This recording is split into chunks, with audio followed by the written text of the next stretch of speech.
بسم اللہ الرحمن الرحیم۔ السلام علیکم۔ تاریخ عرب قسط 21 پیش خدمت ہے۔ سفر طائف اور مکہ سے باہر دعوت اسلام کا آغاز۔ تمہید۔ ناظرین، تاریخ عرب اور تاریخ اسلام کی اس مستند سلسلے کی قسط نمبر 21 میں خوش آمدید۔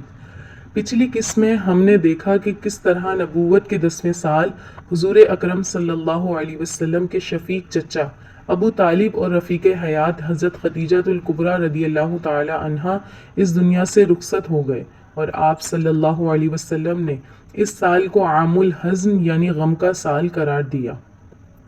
ان دونوں مخلصین کی وفات کے بعد مکہ کے کافروں کے ظلم و ستم حد سے بڑھ گئے اور مکہ کی زمین مسلمانوں کے لیے مزید تنگ کر دی گئی۔ اب دعوت حق کے لیے مکہ سے باہر نکلنا ناگزیر ہو چکا تھا۔ چنانچہ اللہ کے رسول صلی اللہ علیہ وسلم نے ایک نئے عزم کے ساتھ مکہ کے قریبی شہر طائف کا رخ کرنے کا فیصلہ کیا۔ طائف کی طرف روانگی اور حضرت زید بن حارثہ رضی اللہ تعالی عنہ کی رفاقت۔ مکہ مکرمہ سے تقریباً 60 میل دور پہاڑوں میں گھرا ہوا شہر طائف اس زمانے میں قبیلہ بنو ثقیف کا گڑھ تھا اور مکہ کے بعد عرب کا دوسرا سب سے بڑا اور خوشحال شہر مانا جاتا تھا۔ شوال سن 10 نبوی میں اللہ کے رسول حضرت محمد مصطفیٰ صلی اللہ علیہ وسلم نے طائف کا سفر اختیار کیا۔ اس کٹھن اور دشوار گزار پہاڑی سفر میں آپ صلی اللہ علیہ وسلم کے ساتھ صرف ایک جانثار صحابی موجود تھے، جن کا نام حضرت زید بن حارثہ رضی اللہ تعالی عنہ تھا۔ آپ صلی اللہ علیہ وسلم نے یہ طویل سفر پیدل طے کیا تاکہ قریش مکہ کو آپ صلی اللہ علیہ وسلم کے سفر کی بھنک نہ لگ سکے۔ آپ صلی اللہ علیہ وسلم کے دل میں یہ امید تھی کہ شاید طائف کے لوگ سچائی کو قبول کر لیں گے اور اسلام کی دعوت کو ایک نیا ٹھکانہ مل جائے گا۔ طائف کے سرداروں کا تکبر اور گستاخی۔ طائف پہنچ کر نبی کریم صلی اللہ علیہ وسلم نے وہاں کے سب سے بڑے قبیلے بنو ثقیف کے 3 سردار بھائیوں عبد یالیل، مسعود اور حبیب سے ملاقات کی اور انہیں اللہ کی توحید اور اسلام کا پیغام دیا، لیکن ان مغرور سرداروں نے ہدایت کو قبول کرنے کے بجائے انتہائی تکبر اور گستاخی کا مظاہرہ کیا۔ ایک نے تمسخر اڑاتے ہوئے کہا، کیا اللہ کو رسول بنانے کے لیے تمہارے سوا کوئی اور نہیں ملا تھا؟ دوسرے نے کہا، اگر تم واقعی نبی ہو تو میں کعبہ کا غلاف نوچ دوں گا۔ انہوں نے نہ صرف اسلام کا مذاق اڑایا بلکہ آپ صلی اللہ علیہ وسلم کو فوراً طائف سے نکل جانے کا حکم دیا اور اپنی بدباطنی کا ثبوت دیتے ہوئے شہر کے اوباشوں، شرارتی لڑکوں اور غلاموں کو آپ صلی اللہ علیہ وسلم کے پیچھے لگا دیا۔ وادی طائف کا دردناک منظر اور لازوال صبر۔ ناظرین، تاریخ اسلام کا یہ سب سے زیادہ دل کو تڑپا دینے والا منظر ہے۔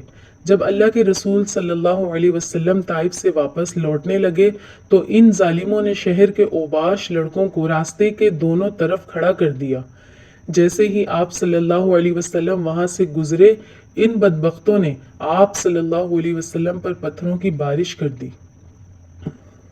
پتھروں کی اس بوچھاڑ سے آپ صلی اللہ علیہ وسلم کا پورا جسم مبارک زخمی ہو گیا اور خون بہہ کر آپ صلی اللہ علیہ وسلم کے نعلین مبارک جوتوں کے اندر جمع ہو گیا۔ جب آپ صلی اللہ علیہ وسلم زخموں کی تاب نہ لا کر بیٹھ جاتے تو وہ ظالم آپ صلی اللہ علیہ وسلم کے بازوؤں سے پکڑ کر دوبارہ کھڑا کر دیتے اور پھر پتھر مارتے اور تالیاں بجا کر ہنستے۔ حضرت زید بن حارثہ رضی اللہ تعالی عنہ اپنی جان کی پرواہ نہ کرتے ہوئے آپ صلی اللہ علیہ وسلم کے آگے ڈھال بن گئے، جس کی وجہ سے ان کا سر بھی پتھروں سے شدید زخمی ہو گیا۔ لیکن قربان جائیے اللہ کے رسول صلی اللہ علیہ وسلم کے صبر پر۔ اس حالت میں بھی آپ صلی اللہ علیہ وسلم کی زبان مبارک پر ان ظالموں کے لیے کوئی بد دعا نہیں تھی۔ پہاڑوں کے فرشتے کی آمد اور رحمت عالم صلی اللہ علیہ وسلم کا جواب۔ طائف کے اس ظلم کے بعد جب آپ صلی اللہ علیہ وسلم مکہ کے راستے میں کرنل منازل کے مقام پر پہنچے تو اللہ تعالیٰ نے اپنے محبوب کی تسلی کے لیے جبرائیل امی علیہ الصلوۃ والسلام کو بھیجا۔ حضرت جبرائیل علیہ الصلوۃ والسلام نے عرض کیا، یا رسول اللہ صلی اللہ علیہ وسلم، اللہ نے آپ کی قوم کی بات سن لی ہے اور آپ کے پاس پہاڑوں کے فرشتے ملک الجبال کو بھیجا ہے، آپ جو چاہیں اسے حکم دیں۔ پہاڑوں کے فرشتے نے حاضر ہو کر سلام عرض کیا اور کہا،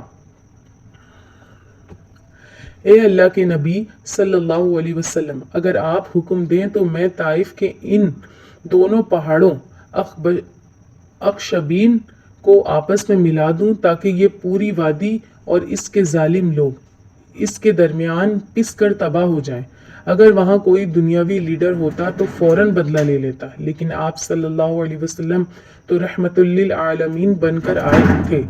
آپ صلی اللہ علیہ وسلم نے فرمایا، انہیں نہیں بلکہ مجھے امید ہے کہ اللہ ان کی پشتوں سے ایسی نسل پیدا کرے گا جو صرف ایک اللہ کی عبادت کرے گی اور اس کے ساتھ کسی کو شریک نہیں ٹھہرائے گی۔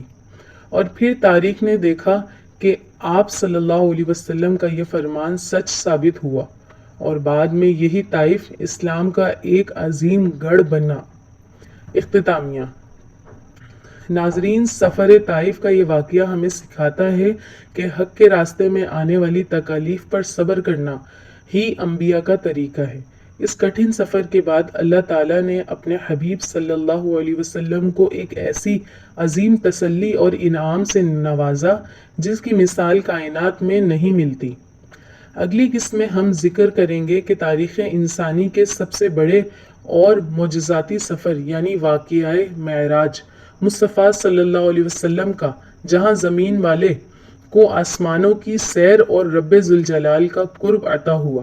اگر یہ ایمان افروز قسط آپ کو پسند آئی ہو تو ویڈیو کو لائک اور شیئر ضرور کریں اور کمنٹس میں آقا پاک کی شان میں صلی اللہ علیہ وسلم ضرور لکھیں۔ ہمارے چینل کو سبسکرائب کرنا نہ بھولیں۔ طبی مشورہ۔ حدیث میں ہے کہ کلونجی میں موت کے سوا ہر بیماری سے شفا ہے۔ اس کے استعمال کے مختلف بیماری کے لیے اطباء مختلف طریقے بتاتے ہیں، لیکن درجہ ذیل طریقہ عام حالات میں اپنانا بہت مفید ہے۔ سادہ پانی کے ساتھ روزانہ 10-15 دانے لیں۔ ملتے ہیں اگلی قسط میں۔ اللہ حافظ۔